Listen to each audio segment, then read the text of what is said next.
But there was still one more job to do. Thomas was shunting some trucks into the yard. He was taking great care, but the track was bumpy.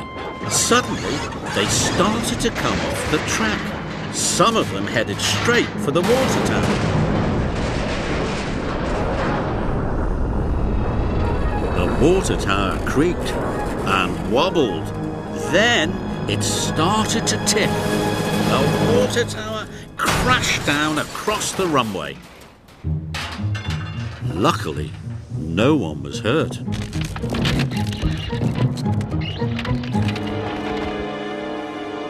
The runway's cracked, cried Percy, and the track is blocked. The airport manager inspected the runway.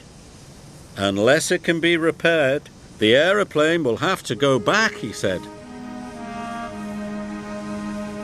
Trust the steamy to mess things up, oiled Diesel.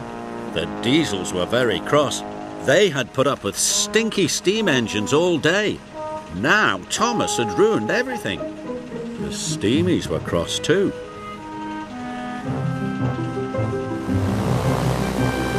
The aeroplane was getting closer. The workmen started to mend the runway. We will need George the steamroller to finish the job, the foreman cried.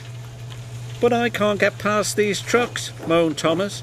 And George is too far away and too slow to come here by himself. The airport manager called for Harvey to clear the tracks. But Harvey was on the other side of the island.